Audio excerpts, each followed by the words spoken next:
Mnogi, ki imate vrt, se sprašujete, na kakšen način pridelati čim več zdravega sadja in zelenjave. Eden od načinov vrtnarjenja se učeno imenuje permakultura. Beseda pomeni poskus ustvarjanja uravnoteženega človekovega okolja. V prispevku sledi nekaj praktičnih nasvetov gospe Jožice Fabjan, ki že dolga leta raziskuje in praktično preizkuša tak način obdelovanja vrta.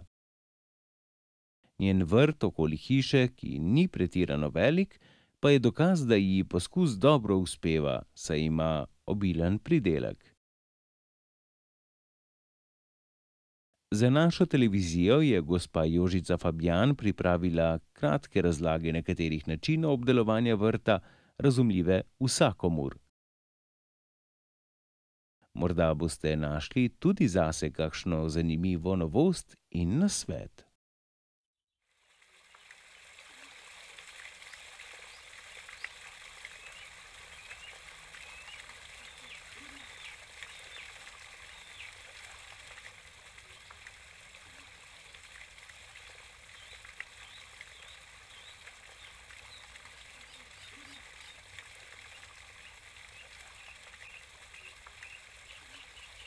V permakulturi govorimo večinoma o teh naravnih odnosih, ki se prepletajo z naravnim ali ekološkim pristopom do bivanja in vključujejo seveda tudi vse sestavine tudi ekonomije. Torej rečemo, da vzpostavlja odnos med etiko, ekologijo in pa ekonomijo. Ta odnos je nekje realen, dober takrat, kadar je v ravnovesju, kjer nobena vsebina ne prevladuje oziroma ni neobravnavana, nedoživeta. Oče permakulture je Avstralec Bill Mollison, ki je v 80-ih letih postavil neke take temelje bivanja. V permakulturi govorimo, da so to temeljna načela, ki zajemajo vsa področja, od arhitekture, delovanje, upravljanje z zemljo, vsebujajo socialni aspekt, obravnavajo vse naravne vire, obravnavajo vse sestavine, ki jih pač današnji čas nekako vsebuje in jih na nevsiljiv, socialen način vnašajo v naša življenja.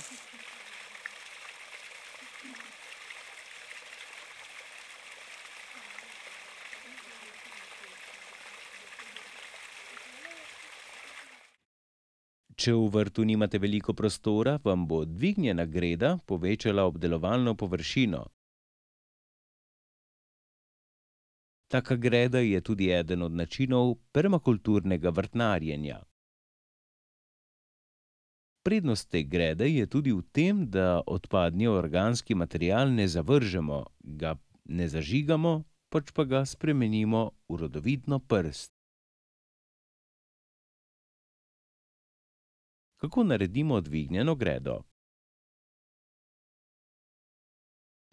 Najprej naredimo izkop, če je to travnata površina, odstranimo travno rušo, če je to obdelovalna površina, v tem primeru odstranjujemo rodovitno prst vse do nepropustne zemeljske plasti oziroma do kamnitega dela.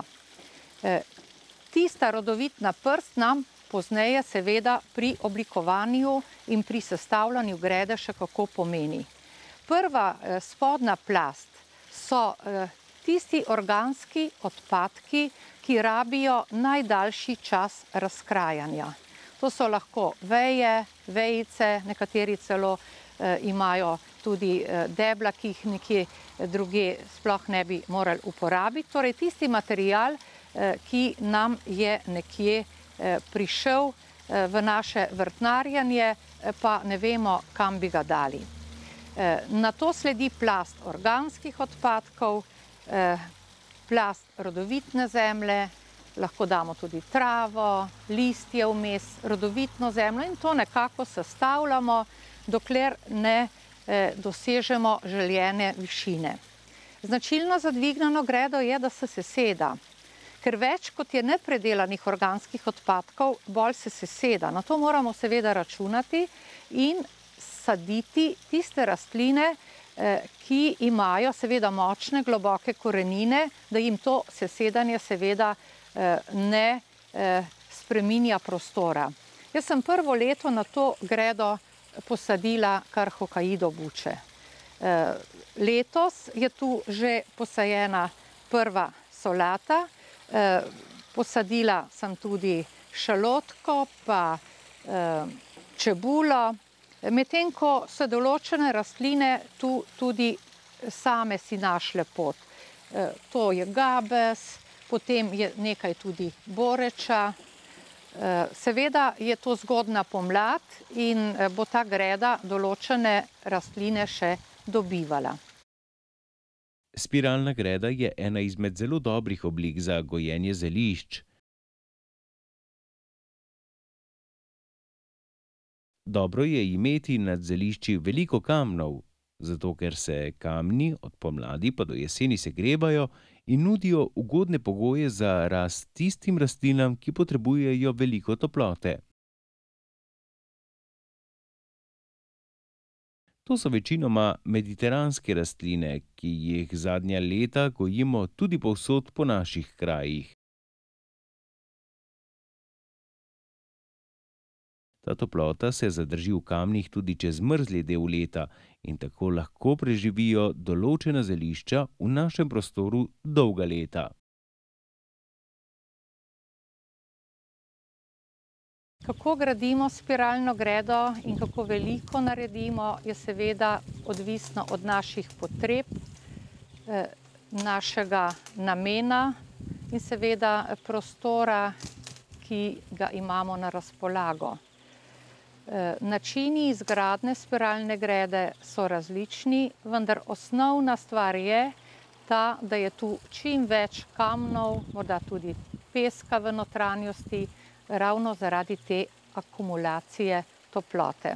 Tale spiralna greda je bila narejena pred približno 20 leti in je dala v vseh teh letih ogromno sadik, ki jih potem umeščam na svojem permakulturnem vrtu po vsej površini. Namreč zelišča so pri ekološkem vrtnarjenju neki zaščitniki, neke zaščitnice vseh ostalih rastlin. Najsi bo, da so to drevesa ali zelenjava, torej vse tiste rastline, ki rabijo neko oporo, neko prijateljevanje z drugimi rastlinami, v marsikaterem zelišču, v dišavnicah to najdejo. Slovenci si kosilo brez krompirja težko predstavljamo. Pa ste vedeli, da obstaja več načinov pridelovanja krompirja? Na primer, taki, ki so fizično manj naporni in manj utrujajoči. V permakulturi je bistvo pridelovanja v tem, da s čim manj dela naravi dovolimo, da sama čim bolj uspešno razvija svoj potencial. Tako je tudi pri pridelavi krompirja. En tak znan način je francoski način saditve krompirja. In sicer smo na gredo, neobdelano gredo,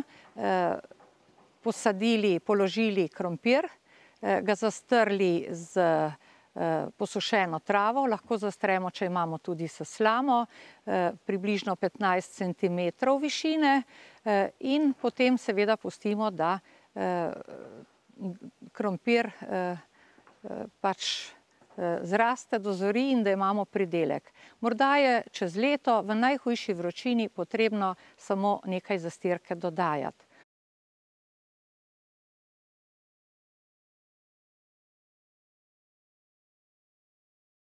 Drugi tak poskus je na gredi, kjer je rahlo prerahljana, nanjo položen krompir, zastrt spet s 15-centimetrsko zastirko.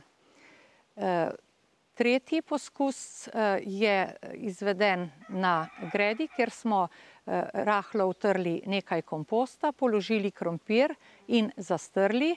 In zadnji poskus je na gredi, kjer je krompir posajen v jamice, zagrnen in seveda sledimo potem ta običajni način obdelovanja.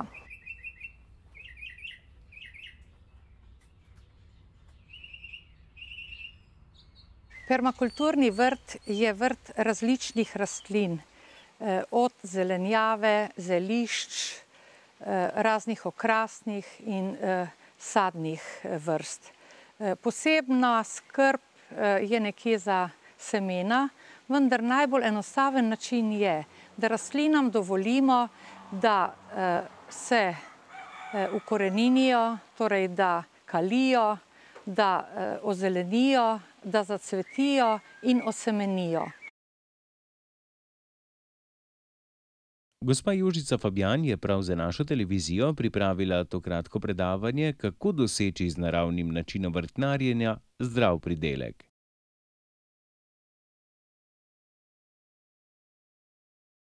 Teh nekaj nasvetov je namenjenih vsem, ki že imate svoj vrt, prav tako pa tudi vsem tistim, ki razmišljate o njem, pa ne veste, kako bi začeli.